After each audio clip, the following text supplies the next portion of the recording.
everyone, welcome to another vlog. ഇന്നത്തെ vlog എന്താണെന്ന് വെച്ചാൽ എൻ്റെ ജീവിതത്തിൽ അല്ലെങ്കിൽ ഞാൻ ജോലി എടുക്കുന്ന ഒരു ദിവസം എങ്ങനെയാണെന്ന് ഞാൻ നിങ്ങൾക്ക് എക്സ്പ്ലെയിൻ ചെയ്ത് തരാൻ പോകണം. അങ്ങനെ കാണിച്ചു തരാൻ പറ്റില്ല എന്ത് ജോലിയാണ് ഞാൻ എടുക്കുന്നത് എന്നുള്ളത്. Very confidential. ഞാൻ മൈക്രോബയോളജിസ്റ്റ് ആയിട്ട് ഒരു ഫാർമസ്യൂട്ടിക്കൽ കമ്പനിയിലാണ് ഇവിടെ കാനഡയിൽ വർക്ക് ചെയ്യുന്നത്.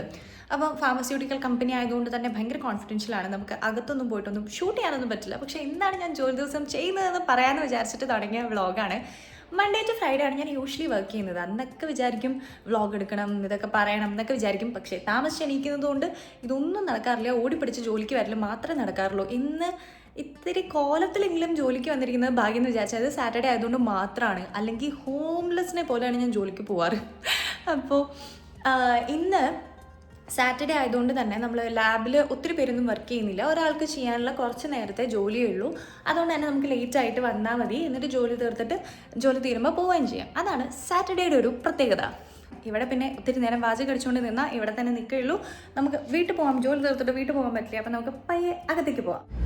കയറി വരുമ്പോഴുള്ള ഫസ്റ്റ് പരിപാടി എന്താണെന്ന് വെച്ചാൽ പോയിട്ട് ലാബ് കോട്ട് എടുക്കണം. നമുക്ക് 2 ലാബ് കോട്ട് എടുക്കണം. 2 ലാബ് കോട്ട്, ഒരെണ്ണം നമുക്ക് ടെസ്റ്റ് ചെയ്യുന്ന ഏരിയയിലേക്ക് പോകാൻ വേണ്ടിയിട്ടും ഒരെണ്ണം നമുക്ക് നമ്മുടെ ഓഫീസ് ഏരിയയിലും അതിൻ്റെ അപ്പുറത്ത് തന്നെ കൾച്ചേഴ്സൊക്കെ ഹാൻഡിൽ ചെയ്യുന്ന സ്ഥലമുണ്ട്. അപ്പം അവിടേക്കും പോകാൻ വേണ്ടിയിട്ട് നമുക്ക് 2 ലാബ് കോട്ട് എടുക്കണം. ഒരു കബോർഡിൻ്റെ ഉള്ളിലാണ് ലാബ് കോട്ട്സ് ഉണ്ടാവുക.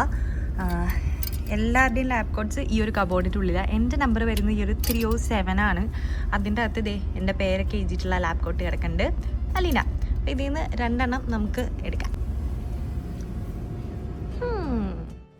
ഞാൻ അങ്ങനെ ലാബ് കോട്ടൊക്കെ ഇട്ട് റെഡിയായി ലാബിൻ്റെ ഉള്ളിലേക്ക് വന്നു.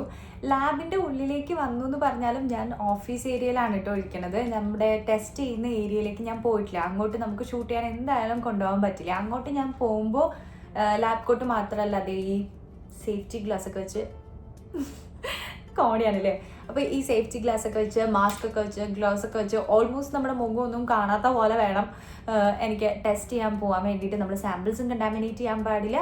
നമുക്കും അതിൽ നിന്നൊന്നും എന്താ പറയുക കണ്ടാമിനേഷനോ ഒന്നും വരാൻ പാടില്ല. അതുകൊണ്ട് നമ്മൾ ഫുള്ളി അങ്ങനെ ഡ്രസ്സപ്പ് ചെയ്തിട്ടാണ് അല്ലെങ്കിൽ ഗൗണപ്പ് ചെയ്തിട്ടാണ് ടെസ്റ്റ് ചെയ്യാൻ പോകാറ്.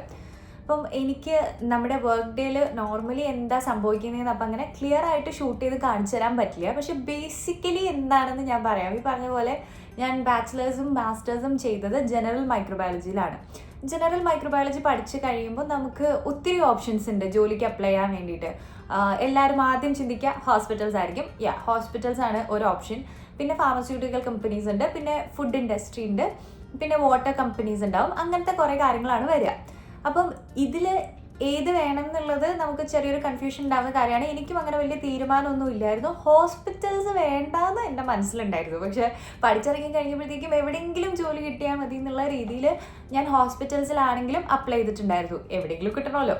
അങ്ങനെ നിരത്തി പഠിച്ച് അപ്ലൈ ചെയ്തിട്ട് ആദ്യമായിട്ട് എനിക്ക് കിട്ടുന്നത് ഫാർമസ്യൂട്ടിക്കൽ കമ്പനിയിലാണ്. അവിടെയാണ് ഞാനപ്പോൾ എൻ്റെ കരിയർ സ്റ്റാർട്ട് ചെയ്യുന്നത്. അപ്പം സ്റ്റാർട്ട് ചെയ്ത് കഴിഞ്ഞപ്പോൾ എനിക്കങ്ങനെ ഇഷ്ടക്കുറവൊന്നും തോന്നിയില്ല. കാരണം ഒത്തിരി എന്താ പറയുക ഒത്തിരി പണിയില്ല.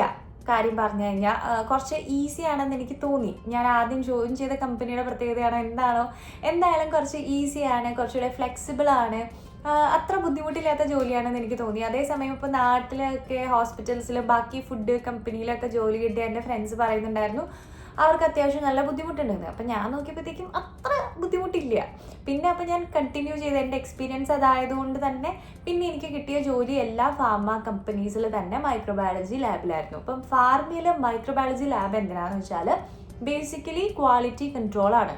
അപ്പം എല്ലായിടത്തും എൻ്റെ പൊസിഷനും തന്നെ വരുന്നത് ക്വാളിറ്റി കൺട്രോൾ ടെക്നീഷ്യൻ, പിന്നെ ഇപ്പോൾ ഉള്ളത് ക്വാളിറ്റി കൺട്രോൾ സയൻറ്റിസ്റ്റ്.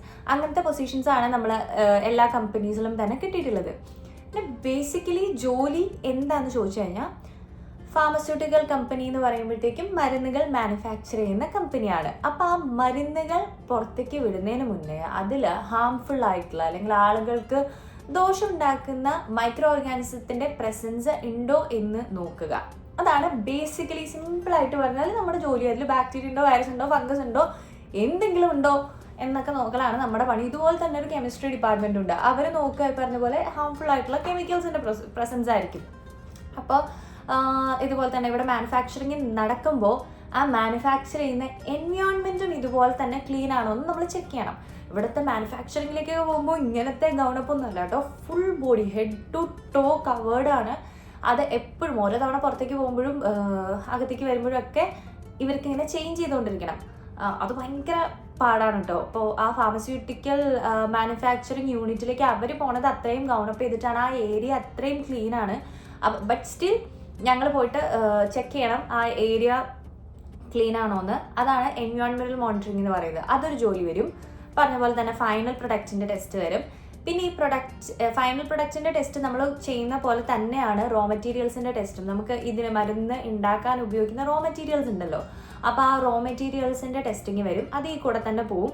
പിന്നെ ഇതിന് വേണ്ടി നമ്മൾ ഈ ഫെസിലിറ്റിയിൽ ഫുള്ളി യൂസ് ചെയ്യുന്ന വെള്ളം നമ്മൾ ചെക്ക് ചെയ്യാറുണ്ട്. ഇതെല്ലാം മൈക്രോബയോളജി ഡിപ്പാർട്ട്മെൻറ്റിൻ്റെ ജോലികളാണ്. അതുപോലെ തന്നെ പുതിയ എക്യുപ്മെൻറ്റ്സ്, ഇതിനു വേണ്ടി ഉപയോഗിക്കുന്ന എക്യുപ്മെൻറ്റ്സും നമ്മൾ ചെക്ക് ചെയ്യണം. ബേസിക്കലി മരുന്നിന് വേണ്ടി ഉപയോഗിക്കുന്ന എല്ലാം ക്ലീൻ ആണോ എന്ന് ഉറപ്പ് വരുത്തിയാണ് ഒരു മൈക്രോബയോളജിസ്റ്റിൻ്റെ ജോലി ഒരു ഫാർമ കമ്പനിയിൽ. ഇപ്പം നിങ്ങൾ ഫുഡ് ഇൻഡസ്ട്രിയിൽ ജോലിയാണെങ്കിലും ഓൾമോസ്റ്റ് സിമിലർ ആയിരിക്കും. എല്ലായിടത്തും തന്നെ സിമിലർ ആണ്. എൻവയോൺമെൻറ്റൽ മോണിറ്ററിങ്ങും ഈ കാര്യങ്ങളൊക്കെ എല്ലായിടത്തും ഞാൻ ജോബ് ഡിസ്ക്രിപ്ഷനിൽ എല്ലായിടത്തും സിമിലർ കാര്യങ്ങളാണ് കണ്ടിട്ടുള്ളത്. പക്ഷേ വൺസ് നിങ്ങളൊരു സ്ഥലത്ത് ഇതിൽ ഏതെങ്കിലും ഒരു സാധനം ചൂസ് ചെയ്ത് അവിടെ വർക്ക് ചെയ്ത് തുടങ്ങിക്കഴിഞ്ഞാൽ മിക്കവാറും നിങ്ങൾക്ക് കണ്ടിന്യൂസ് ആയിട്ട് ജോലി കിട്ടിക്കൊണ്ടിരിക്കുന്നതും അതിലായിരിക്കും എന്ന് എനിക്ക് തോന്നുന്നു. പിന്നെ ഒരു നോർമൽ വർക്ക് ഡേ കാണിച്ചു തരാൻ പറ്റാത്തതുകൊണ്ട് തന്നെ ഞാൻ പറഞ്ഞു തരാം എന്തായിരിക്കും ഞാൻ ഒരു നോർമൽ വർക്ക് ഡേയിൽ ചെയ്യാന്നുള്ളത്. അപ്പം ഇതുവരെ ഞാൻ വർക്ക് ചെയ്ത കമ്പനിയിലെല്ലാം ഒരു പ്രത്യേകത ഉണ്ട് കേട്ടോ. നമ്മുടെ അടുത്തൊരു ടൈം പറഞ്ഞിട്ടുണ്ടാവും. ഇപ്പോൾ ഫോർ എക്സാമ്പിൾ എൻ്റെ ടൈം 7:30 to 4 ആണ് എൻ്റെ പറഞ്ഞിരിക്കുന്ന ടൈം, വർക്ക് ടൈം എന്ന് പറയുന്നത്, മൺഡേ ടു ഫ്രൈഡേ. പക്ഷേ എല്ലായിടത്തും തന്നെ എനിക്കൊരു ഫ്ലെക്സിബിലിറ്റി, എനിക്കെന്നല്ല നമ്മൾ വർക്ക് ചെയ്യുന്ന എല്ലാവർക്കും ഒരു ഫ്ലെക്സിബിലിറ്റി ഉള്ളത് എന്താണെന്ന് വെച്ചാൽ, ഇപ്പം നമ്മൾ 1/2 മണിക്കൂർ ലേറ്റായി അല്ലെങ്കിൽ 1 മണിക്കൂർ ലേറ്റായി വന്നു. ഇപ്പം ഞാൻ 8 മണിക്കാണ് വരുന്നെങ്കിൽ ഐ ക്യാൻ ലീവ് അറ്റ് 4:30. അപ്പം എനിക്ക് അങ്ങനെ വന്ന് ടൈം മാനേജ് ചെയ്യാൻ എങ്ങനെയാണെങ്കിലും 8.5 hours ആണ് എൻ്റെ വർക്ക് വരുന്നത്. ഏത് ടൈമിൽ വന്നാലും അത്രയും സമയം ഞാൻ നിന്നത് കംപ്ലീറ്റ് ചെയ്യുക അല്ലെങ്കിൽ എൻ്റെ ജോലി തീർക്കുക എന്നേ ഉള്ളൂ. അല്ലാതെ അങ്ങനെ നിർബന്ധമില്ല ഇന്ന സമയത്ത് വരണം എന്നുള്ളത്. ആ ഒരു ഫ്ലെക്സിബിലിറ്റി ഞാൻ വർക്ക് ചെയ്ത എല്ലായിടത്തും തന്നെ എനിക്ക് കിട്ടിയിട്ടുണ്ട്. ഇത് ഫാർമ കമ്പനിയുടെ മാത്രം പ്രത്യേകതയാണെന്ന് എനിക്കറിയില്ല കേട്ടോ. പക്ഷെ അങ്ങനെ ഒരു ഫ്ലെക്സിബിലിറ്റി ഉണ്ട്. ഇപ്പോൾ 1/2 മണിക്കൂർ ലേറ്റായി വന്നാൽ 1/2 മണിക്കൂർ കൂടുതൽ സ്റ്റേ ചെയ്യാം. അപ്പോൾ നമ്മൾ പറഞ്ഞ പോലെ ആ ഒരു ടൈമിൽ ഇപ്പോൾ ഈ 7:38 ആ ഒരു ടൈമിലാണ് ഞാൻ ജോലിക്ക് വരാറ്. ഞാൻ വന്നു കഴിഞ്ഞാൽ ഇപ്പം ഞാൻ ചെയ്തുകൊണ്ടിരിക്കുന്നത് ഈ പറഞ്ഞ പോലെ ഫൈനൽ പ്രൊഡക്റ്റിൻ്റെയും റോ മെറ്റീരിയൽസിൻ്റെയും മെയിൻ ടെസ്റ്റിംഗ് ആണ് ചെയ്തുകൊണ്ടിരിക്കുന്നത്. അപ്പോൾ രാവിലെ തന്നെ വരുമ്പോൾ തന്നെ ഇപ്പോൾ ഒരു 8.5 hours ആണ് നമ്മൾ വർക്ക് ചെയ്യുന്നതെന്നുണ്ടെങ്കിൽ നമുക്ക് അന്നൊരു ടെസ്റ്റ് ചെയ്യാൻ പറ്റുന്ന ഒരു മാക്സിമം എമൗണ്ട് ഇവർ കാൽക്കുലേറ്റ് ചെയ്തിട്ടുള്ളത് 16 samples ആണ്. അപ്പോൾ ഒരു 15-16 samples എനിക്ക് കിട്ടും. ഞാൻ ആ സാമ്പിൾസ് ഒക്കെ എടുത്തിട്ട് ടെസ്റ്റിംഗ് ഏരിയയിലേക്ക് പോയിട്ട് കുറേ കാര്യങ്ങൾ ചെക്ക് ചെയ്യാനുണ്ടോ, മെത്തേഡ് ഇത് തന്നെയാണോ, ഇതിൻ്റെ കൂടെയുള്ള ഡോക്യുമെൻറ്റ്സ് ചെക്ക് ചെയ്യണം, എല്ലാം മാച്ചിങ് ആണോ നോക്കണം. അത് കഴിഞ്ഞിട്ട് മെത്തേഡ് അനുസരിച്ച് എല്ലാം റെഡി ആക്കണം. കുറേ പ്രിപ്പറേഷനും കാര്യങ്ങളൊക്കെ ഉണ്ട്. അപ്പോൾ അങ്ങനെയൊക്കെ പ്രിപ്പയർ ചെയ്ത് വെച്ചിട്ട് ടെസ്റ്റിങ്. പിന്നെ ഒരു പോയിന്റിൽ നമ്മൾ എല്ലാം ഓർഗനൈസ് ചെയ്യുന്ന അനുസരിച്ചാണ് നമ്മുടെ ജോലി ഈസി ആവുക. അപ്പോൾ പ്രാക്ടീസ് കൂടുന്തോറും ജോലി ഈസിയായി വന്നുകൊണ്ടിരിക്കും. പിന്നെ പറഞ്ഞ പോലെ ലഞ്ച് ബ്രേക്ക് വരുന്നത് 1 hour ആണ്. അവിടുത്തെ അഡ്വൈസ് ചെയ്യുക 15 minutes 40 minutes അങ്ങനെ ആയിട്ട് ബ്രേക്ക് ചെയ്തെടുക്കാനാണ് എല്ലായിടത്തും പറഞ്ഞ് ഞാൻ കേട്ടിട്ടുള്ളത്. പക്ഷെ അതൊക്കെ നമ്മളനുസരിച്ച് മാനേജ് ചെയ്യാതേ ഉള്ളൂ. അപ്പോൾ ഈ പറഞ്ഞ പോലെ സാമ്പിൾസ് ഒക്കെ എടുക്കുക, പോവുക, ടെസ്റ്റ് ചെയ്യുക. ലഞ്ച് ബ്രേക്ക് എപ്പോഴാണോ അങ്ങനെ ലഞ്ച് ബ്രേക്ക് എടുക്കുക. ഞാൻ സാധാരണ മോർണിംഗ് ഒരു ബ്രേക്കും ഉച്ചയ്ക്ക് ഒരു ബ്രേക്കുമാണ് എടുക്കാറ്. അങ്ങനെ ഫുഡ് കഴിക്കൽ കുറവാണ്. രാവിലെ ഫുഡ് എനിക്ക് ഭയങ്കര മടിയാണ്. ഒരിടയ്ക്ക് ഞാൻ ഓവർനൈറ്റ് ഓട്സ് ഒക്കെ കൊണ്ടുവന്ന് കഴിക്കായിരുന്നു. അതും പിന്നെ നിർത്തി. രാവിലെ ടിമോട്ടൻസിൽ നിന്ന് ഒരു ചായ മേടിക്കും. ആ ചായയിലാണ് മിക്ക ദിവസം പോവാറ്. അല്ലെങ്കിൽ ഇവിടെ കഫ്റ്റീരിയ ഉണ്ട്, അത്ര വിശക്കാണെങ്കിൽ പോയിട്ട് മേടിച്ച് എന്തെങ്കിലും കഴിക്കും അങ്ങനെ. അപ്പോൾ പറഞ്ഞ പോലെ ടെസ്റ്റിംഗ് ആണ് രാവിലെ തൊട്ട് വൈകുന്നേരം വരെ മിക്ക ദിവസവും ഞാൻ ചെയ്യാറ്. പക്ഷേ ബാക്കി എല്ലാത്തിലും തന്നെ ട്രെയിൻഡ് ആണ് ഞാൻ. ഇപ്പോൾ ഈ പറഞ്ഞ പോലെ തന്നെ എൻവയോൺമെൻറ്റൽ മോണിറ്ററിങ്ങിന് പോകണമെങ്കിൽ അല്ലെങ്കിൽ വാട്ടർ ടെസ്റ്റിങ്ങിന് പോകണമെങ്കിലൊക്കെ നമ്മൾ ട്രെയിൻഡ് ആണ്. യൂഷ്വലി എൻ്റെ ജോലി ഇതാണെങ്കിലും ആവശ്യം വന്നു കഴിഞ്ഞാൽ നമ്മൾ മറ്റു ജോലികളും ചെയ്യാൻ വേണ്ടിയിട്ട് പോവും. ഇത്രയൊക്കെ ഉള്ളൂ. ബേസിക്കലി ഇത്രയാണ്. പിന്നെ ജോലി കഴിഞ്ഞിട്ട് ചില ദിവസങ്ങളിലൊക്കെ ഓവർ ടൈം നിൽക്കേണ്ടി വരാറുണ്ട്. അപ്പം ഓവർ ടൈം അപ്പോൾ ലേറ്റായിട്ട് നിൽക്കേണ്ട ദിവസങ്ങളിൽ ലേറ്റായിട്ട് നിൽക്കും. അതുപോലെ തന്നെ സാറ്റർഡേ നമ്മളിപ്പോൾ ഈ ഒരു ടെസ്റ്റിംഗ് എന്ന് പറഞ്ഞാൽ Day 1 Day 2 Day 3 ഇങ്ങനെയാണ് പോവുക. ഒരു 3 ദിവസത്തെ ടെസ്റ്റിംഗ് ആണ്. ഇതെന്ന് പറഞ്ഞാൽ പെട്ടെന്ന് റിസൾട്ട് കിട്ടില്ല. മൈക്രോബയോളജി ടെസ്റ്റിങ്ങിൻ്റെ ഒരു ഡ്രോബാക്ക് ആയിട്ട് എനിക്ക് തോന്നിയിട്ടുള്ള ഒരു കാര്യമാണ്. കെമിസ്ട്രി ടെസ്റ്റിംഗ് എന്നൊക്കെ പറഞ്ഞാൽ നമ്മൾ സാമ്പിൾ കിട്ടി ടെസ്റ്റ് ചെയ്തു, നമുക്ക് അന്ന് തന്നെ റിസൾട്ട് കിട്ടും. കൂടുതലും മെഷീൻസ് യൂസ് ചെയ്തിട്ടാണ് ഇവരുടെ ടെസ്റ്റിംഗ് വരിക. അപ്പോൾ അവർക്ക് ഭയങ്കര ഈസിയാണ്. പക്ഷെ മൈക്രോബയോളജി എന്ന് പറയുമ്പോൾ ഇപ്പോഴും ഭയങ്കര അണ്ടർ ഡെവലപ്ഡ് ആയിട്ടുള്ള ഒരു ഫീൽഡാണ്. കാരണം കുറേ കാര്യങ്ങൾ എങ്ങനെ നോക്കിയാലും നമുക്ക് മാനുവലായിട്ട് ചെയ്തേ പറ്റുള്ളൂ. അപ്പം ഭയങ്കരമായിട്ട് മാനുവൽ മെത്തേഡ്സ് ഫോളോ ചെയ്യുന്ന ഒരു കാര്യം ആയതുകൊണ്ട് തന്നെ ഇതിന് ഡിലേ ഉണ്ട്. അതുപോലെ തന്നെ മെത്തേഡും ഭയങ്കര ഡിലേ ആണ്. ഒരു 3 ദിവസമായിട്ടാണ് ഇതിൻ്റെ ടെസ്റ്റിങ് ചെയ്യുന്നത്. ഇപ്പോൾ ഫസ്റ്റ് ഡേ നമ്മൾ ഒരു സാധനം ടെസ്റ്റ് ചെയ്ത് വെച്ച് കഴിഞ്ഞാൽ സെക്കൻഡ് ഡേ അതിൻ്റെ ട്രാൻസ്ഫർ ഉണ്ട്, തേർഡ് ഡേ അതിൻ്റെ റിസൾട്ട് റീഡിങ് ഉണ്ട്, അല്ലെങ്കിൽ 5th ഡേ ഫംഗസിൻ്റെ ഒക്കെ ആണെങ്കിൽ നമുക്ക് 5th ഡേ ആണ് റിസൾട്ട് കിട്ടുള്ളൂ. അപ്പോൾ അതിങ്ങനെ ഒരു കണ്ടിന്യൂസ് പ്രോസസ്സായിട്ട് പോയിക്കൊണ്ടിരിക്കും.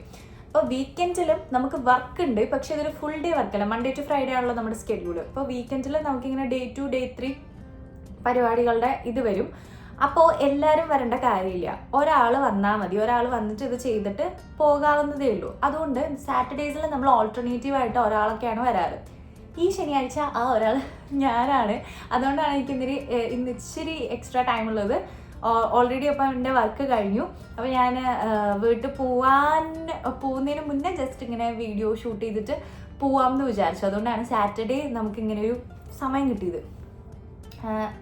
ഇപ്പോൾ സാറ്റർഡേസിലും സൺഡേസിലും ഇടയ്ക്കൊക്കെ ഇങ്ങനെ വരേണ്ടി വരും. പക്ഷേ അത് എല്ലാ സാറ്റർഡേ സൺഡേ അല്ലാത്തതുകൊണ്ട് നമുക്ക് അങ്ങനെ എത്ര മടുപ്പ് തോന്നാലും മിക്ക വീക്കെൻഡും ഫ്രീ ആണ്. നമ്മുടെ ചോയ്സാണ്, നമുക്ക് പറയാം ഇന്ന ദിവസം വരെ. അപ്പോൾ നമുക്ക് ഓവർ ടൈമും കിട്ടും. 2x payment. ഇപ്പോൾ നമുക്ക് ഓൾറെഡി കിട്ടുന്ന എമൗണ്ടിൻ്റെ 2 ഇരട്ടിയാണ് നമുക്ക് പെർ അവർ ഒരു സാറ്റർഡേ ഒക്കെ വന്നു കഴിഞ്ഞാൽ കിട്ടുക. സോ അതുകൊണ്ട് അത്ര കുഴപ്പമില്ല. പക്ഷെ നമുക്ക് ഇഷ്ടമുള്ളപ്പോൾ വന്നാൽ മതിയല്ലോ. അതുകൊണ്ടൊക്കെ തന്നെ പരിപാടി നല്ലതാണ്.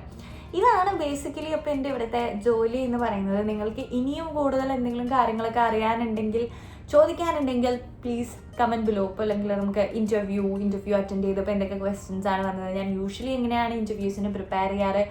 എനിക്ക് ഇൻ്റർവ്യൂ അറ്റൻഡ് ചെയ്യാൻ ഭയങ്കര ഇഷ്ടമാണ് കേട്ടോ. എനിക്കിപ്പോൾ ഞാൻ ജോലിക്ക് അപ്ലൈ ചെയ്തുകൊണ്ടിരിക്കുകയാണ്. എനിക്ക് ഓൾറെഡി ഒരു ഇൻ്റർവ്യൂ പാസ്സായി, എനിക്ക് ജോലി കിട്ടിയെന്നുണ്ടെങ്കിലും ഞാൻ ബാക്കി വരുന്ന ഇൻ്റർവ്യൂസ് ഒക്കെ അറ്റൻഡ് ചെയ്യും. കാരണം എന്താണെന്ന് വെച്ചാൽ എനിക്ക് ഇൻ്റർവ്യൂ അറ്റൻഡ് ചെയ്തുള്ള എക്സ്പീരിയൻസ് കൂടുതൽ ഇഷ്ടമായതുകൊണ്ട് ഞാൻ ചുമ്മാ ഇരുന്ന് ചെയ്യാറുണ്ട്. അതുകൊണ്ട് തന്നെ മിക്ക ഇൻ്റർവ്യൂസിനും ചോദിക്കുന്ന ക്വസ്റ്റ്യൻസ് എനിക്ക് ഓൾറെഡി അറിയാം. ഇത്രയും ഇൻ്റർവ്യൂ ചെയ്ത് എക്സ്പീരിയൻസ് ഉള്ളതുകൊണ്ട് അതൊക്കെ ഞാൻ എഴുതി വെച്ചിട്ടുണ്ട്. അപ്പോൾ അങ്ങനെ എന്തെങ്കിലും നിങ്ങൾക്ക് അറിയണമെന്നുണ്ടെങ്കിൽ പ്ലീസ് കമൻറ്റ് ബിലോ. എല്ലാത്തിനും ഞാൻ റിപ്ലൈ തരുന്നതാണ്. അപ്പം അടുത്തൊരു വ്ളോഗുമായിട്ട് കാണുന്നവരെ ബൈ പറയാം അല്ലേ, കാരണം ഇനിയിപ്പോൾ ബാക്കിയൊന്നും പറയാനില്ല. അപ്പം എന്തായാലും bye. Please do like, comment, subscribe. So നിങ്ങൾക്ക് വീഡിയോ ഇഷ്ടമായെങ്കിൽ അതൊക്കെ ചെയ്യുക. നിങ്ങൾക്ക് ഇനി വേറെ എന്തെങ്കിലും അറിയാനുണ്ടെങ്കിൽ കമൻറ്റ് ചെയ്യുക. So by.